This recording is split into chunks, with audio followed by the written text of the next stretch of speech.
नमस्कार. सानी कलारंग मी नीना बेगमपुरे तुमचं माझ्या चॅनलमध्ये मनापासून स्वागत. मध्यंतर एक तुम्ही लेख सगळ्यांनीच वाचला असेल, कारण बऱ्याच वेळा तो लेख व्हॉट्सॲपवर पण फिरत होता आणि माझ्याही वाचनामध्ये आधी पण आला होता आणि त्या लेखामुळे मला म्हणजे माझ्या विचारांना पण पुष्टी मिळाली. तर हा काय लेख होता, तर तुम्हाला आठवत असेल की आपले जो प्यायचं आपण जे पाणी भरून ठेवतो त्याच्याजवळ निरांजन लावा, दिवा लावा. जे आपण देवघरात कसा हे ठेवतो, निरांजन ठेवतो, तसं एक निरांजन पाण्याजवळ ठेवा. बघा पाण्यामध्ये किती फरक पडतो ते वगैरे, असा तो लेख होता. तर मला ह्याबद्दल बोलायचं आहे की खरंच पाण्याला एक भावना असते. आपल्याला कदाचित हे पटणार नाही, कारण काय होतं, आपण म्हणतो की पाणी कुठे सजीव आहे, तर पाण्याला भावना असते. हे एक जपानी शास्त्रज्ञ होते, तर इमोटो म्हणून डॉक्टर इमोटो ह्यांनी खूप छान पद्धतीने पाण्याला भावना असते हे समजून सांगितलं बरं का.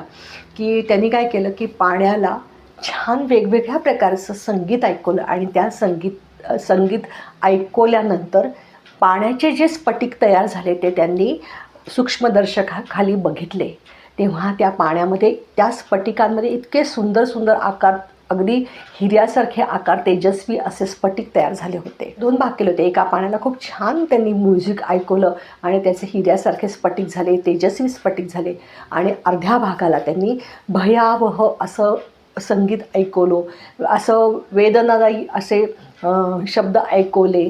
तर अशा पाण्याला परत त्यांनी ह्याच्याखाली सूक्ष्मदर्शकाखाली बघितलं.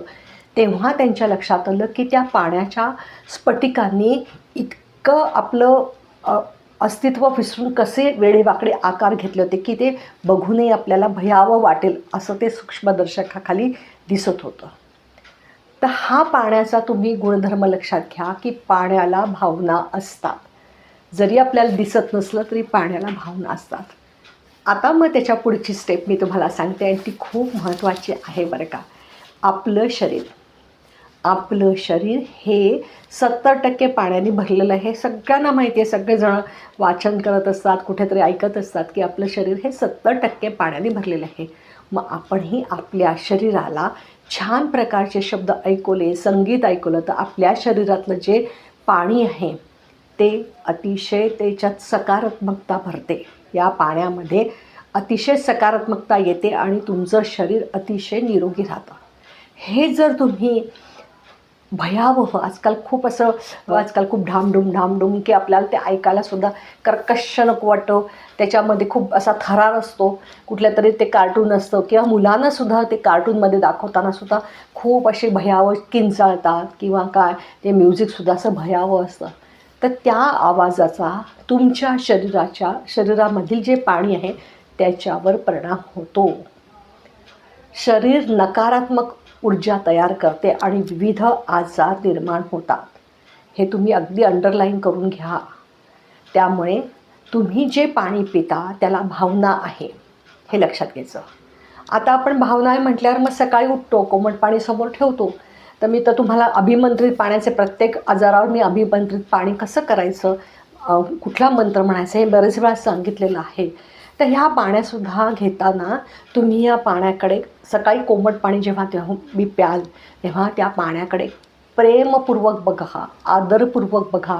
त्या पाण्याला तुमच्या भावना समजतात. एक अगदी 30 सेकंद असं धरा, छान प्रेमपूर्वक म्हणा की तू आहेस, हे पाणी तू जीवन आहेस. त्याच्याबद्दल अत्यंत कृतज्ञता व्यक्त करा आणि घोट त्या पाणी प्या. बघा तुम्हाला दिवसभर खूप छान वाटेल. एक कुठली तरी क्रिया करायची म्हणून करायचं नाही आहे की मला सकाळी कुठलं तरी सांगितलं की कोमट पाणी प्यायचं, असं नाही. प्रत्येक गोष्टीला भावना जोडा. जेव्हा तुम्ही त्याला भावना जोडाल त्याचं इतकं रूपांतर वेगळं होतं. आता तुम्हाला सांगते, अजून एक उदाहरण देऊन पटवते की जेव्हा तुम्ही मंदिरात जाता आणि मंदिरामध्ये तीर्थ असतं बघा, त्या तीर्थाला एक वेगळीच चव असते. साधंच पाणी असतं बघा त्या पाण्यामध्ये, कारण दिवसभर त्या मंदिरातले आपली घंटा असते तो ध्वनी त्याच्यामध्ये शोषला जातो किंवा विविध मंत्रोच्चार दिवसभर त्या मंदिरात झालेले असतात. त्या मंत्रांचं सुद्धा त्या पाण्यावर परिणाम होतो. म्हणून तीर्थ तुम्ही जेव्हा मंदिरात जाता तेव्हा त्या तीर्थात घेता बघा, तुम्ही ते काळजीपूर्वक त्याचं निरीक्षण करा, त्याची चव बघा. त्या पाण्याने सुद्धा तुम्हाला खूप एक शांतता मिळते. तुम्ही मंदिरात जाता, एक घंटा असते, त्या घंटा वाजवा आणि तिथे 30 सेकंद खालती त्या घंटेच्या खालती थांबा. तो जो घंटेचा नाद घुमतो की नाही, तो सगळं तुमचं शरीर शोषून घेत असतं आणि तुम्हाला सगळं तुमचं जे काय दुःख आहे किंवा तुमच्यामधली जी नकारात्मकता आहे ती सगळी त्या घंटा नादाने निघून जाते. अनुभव आहे, या गोष्टी अनुभवा.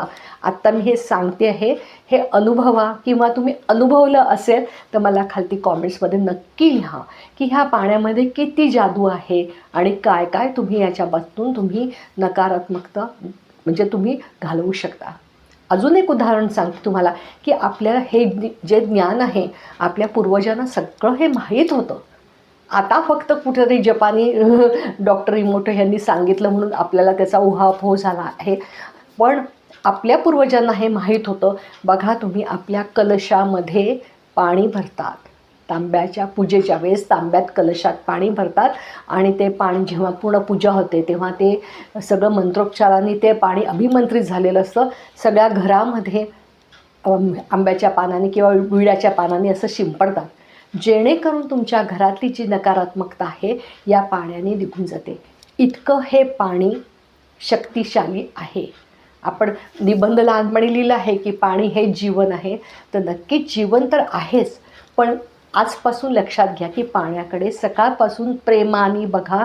हेच पाणी तुम्हाला कितीतरी औषधांपेक्षा खूप तुम्हाला ह्याचा फायदा देईल. औषधं घेणं, मी सारखं सांगते की औषधं घेणं हा लास्ट ऑप्शन आहे. आपल्या हातातल्या गोष्टी, आपण ह्या छोट्या छोट्या गोष्टी असतात ह्या करून बघा. सकाळचं कोमट पाणी अगदी प्रेमपूर्वक बघा.